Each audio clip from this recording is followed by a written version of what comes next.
9ನೇ ಪ್ರಶ್ನೆ, ಮಣ್ಣಿನ ಸವೆತಕ್ಕೆ ಕಾರಣಗಳೇನು? ಹಾಗಾದ್ರೆ ಈ ನೈಸರ್ಗಿಕ ಕರ್ತೃಗಳಿಂದ ಮಣ್ಣಿನ ಸವೆತ ಆಗುವುದಕ್ಕೆ ಕಾರಣಗಳು ಏನು ಅಂತ ಕೇಳಿದ್ದಾರೆ. ಜೂನ್ 2015, 2018, ಜೂನ್ 2022, ಜೂನ್ 2020, ಏಪ್ರಿಲ್ 22 ಮತ್ತು ಮಾರ್ಚ್ 2024ರಲ್ಲಿ ಕೇಳಿರುವಂತಹ ಪ್ರಶ್ನೆ ಇದು. ಅಂದ್ರೆ ಇಷ್ಟು ಸಲ ಕೇಳಿದ್ದಾರೆ ಅಂತಂದ್ರೆ ನೀವು ಇದನ್ನ ಇಂಪಾರ್ಟೆಂಟ್ ಕ್ವಶನ್ ಅಂತ ಅನ್ಕೋಬಹುದು ಮಕ್ಕಳೇ. ಮಣ್ಣಿನ ಸವೆತಕ್ಕೆ ಕಾರಣ ಏನು? ಮಣ್ಣಿನ ಸವೆತಕ್ಕೆ ಕಾರಣಗಳು ಒಂದು, ಅರಣ್ಯ ನಾಶ. ಅರಣ್ಯಗಳನ್ನ ನಾವು ನಾಶ ಮಾಡ್ತಾ ಇರುವುದು.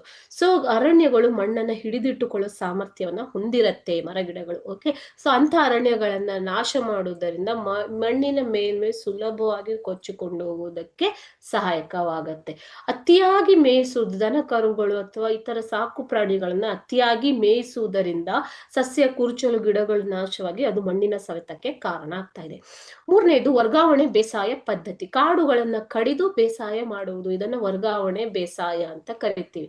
ಕಾಡುಗಳನ್ನ ಕಡಿದು ಬೇಸಾಯ ಮಾಡುವುದು, ಇದನ್ನ ಈಗ ನಿಷೇಧ ಮಾಡಲಾಗಿದೆ, ಆದ್ರೂ ಕೆಲವೊಂದು ಕಡೆ ನಡೀತಾ ಇರೋದ್ರಿಂದ. ಓಕೆ, ಇದನ್ನ ವರ್ಗಾವಣೆ ಬೇಸಾಯ ಅಂತ ಕರಿತೀವಿ. ಸೊ ಇದರಿಂದ ಕೂಡ ಕಾಡುಗಳ ನಾಶವಾಗಿ ಮಣ್ಣಿನ ಸವೆತಕ್ಕೆ ಕಾರಣ ಆಗ್ತಾ ಇದೆ.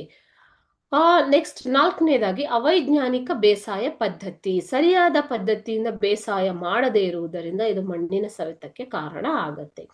ಕೊನೆಯದಾಗಿ, ಮೇಲ್ಪದರದ ಮಣ್ಣನ್ನು ಇಟ್ಟಿಗೆ, ಹೆಂಚು ಇತ್ಯಾದಿ ಉದ್ದೇಶಗಳಿಗೆ ಬಳಕೆ ಮಾಡುವುದು. ಮಣ್ಣನ್ನ ವಿವಿಧ ಉದ್ದೇಶಗಳಿಗೆ ಬಳಕೆ ಮಾಡ್ತಾರೆ ಮಕ್ಕಳು. ಓಕೆ, ಸೊ ಆ ಮಣ್ಣನ್ನ ಇಟ್ಟಿಗೆ, ಹಂಚು ಇತ್ಯಾದಿಗಳ ತಯಾರಿಕೆಯಲ್ಲಿ ಉಪಯೋಗ ಮಾಡ್ತಾರೆ.